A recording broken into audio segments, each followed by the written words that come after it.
সংকটে থাকা ৫ ব্যাংক বহির্ভূত আর্থিক প্রতিষ্ঠানের মধ্যে প্রথম পর্যায়ে ৩টি প্রতিষ্ঠানে প্রশাসক বসানো হবে। বাকি দুটিতে নিয়োগ হবে আদালতের নির্দেশের পর। বাংলাদেশ ব্যাংক বলছে, প্রাথমিকভাবে ১০ লাখ টাকা পর্যন্ত ব্যক্তি আমানতকারীদের অর্থ ফেরত দেওয়া হবে। পরে বড় আমানতকারীদের ব্যাপারে সিদ্ধান্ত নেওয়া হবে। বিশ্লেষকরা বলছেন, এসব প্রতিষ্ঠানে আস্থা ফেরানোই সরকারের বড় চ্যালেঞ্জ। দীর্ঘদিনের অনিয়ম, অব্যবস্থাপনা আর লুটপাটের কারণে দুর্বল হয়ে পড়েছে ব্যাংক বহির্ভূত আর্থিক প্রতিষ্ঠান। এমন বাস্তবতায় ৫টি সংকটাপন্ন আর্থিক প্রতিষ্ঠানে প্রশাসক নিয়োগের সিদ্ধান্ত নেয় বাংলাদেশ ব্যাংক। প্রতি সপ্তাহে সর্বোচ্চবার বিকাশ পেমেন্টে ৫০ জন হবেন পেমেন্ট চ্যাম্পিয়ন। জিতে নিন টিভি সহ আকর্ষণীয় সব প্রাইজ। তবে বাংলাদেশ ব্যাংক বলছে, প্রাথমিকভাবে ৩টি প্রতিষ্ঠানের প্রশাসক নিয়োগ করা হবে। বাকি দুটি প্রতিষ্ঠানের প্রশাসক নিয়োগ দেওয়া হবে আদালতের নির্দেশনা পাওয়ার পর।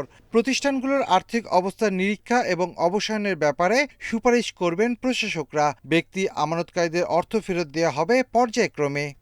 প্রশাসক নিয়োগ করার পর ব্যাংকের প্রতিষ্ঠানের অ্যাসেট হিসাবায়ন করা হবে এবং তারপর ওই দ্বারা কতটুকু লায়াবিলিটিস মিট আপ করা সম্ভব সেটাকে হিসাব করেই একটা পার্সেন্টেজ ধার্য করা, যে মানুষকে সিলিং দিয়ে দিব যে এতটুকু পর্যন্ত পাবেন। ৫টি প্রতিষ্ঠানে প্রায় ২৭,০০০ ব্যক্তি আমানতকারীর ২,০০০ কোটি টাকার বেশি আমানত রয়েছে। উচ্চ খেলাপিতে জড়িত থাকা এসব প্রতিষ্ঠানগুলোকে এবার বাজেট থেকে অর্থ বরাদ্দ দেওয়া হচ্ছে। বিশ্লেষকরা বলছেন, আর্থিক খাতে শৃঙ্খলা ফিরিয়ে আনা এবং আমানতকারীদের আস্থা ফেরানোই এখন বাংলাদেশ ব্যাংকের বড় চ্যালেঞ্জ। প্রথমে একটা টাস্কফোর্স করতে হবে, করে তারপরে সমস্যাগুলো কোত্থেকে তৈরি হলো, কারা কারা এর সঙ্গে জড়িত, তো তাদেরকে চিহ্নিত করতে হবে। কী উপায়ে দুর্নীতিগুলো হয়েছে, অর্থ পাচার হয়েছে বা লুটপাট হয়েছে, সেগুলো খুঁজে বের করতে হবে। ব্যাংক বহির্ভূত আর্থিক প্রতিষ্ঠানে সুশাসন প্রতিষ্ঠা করতে শুধু আইনের সংশোধন নয়, দোষীদের বিচারের আওতায় আনার দাবিও জানান বিশ্লেষকরা।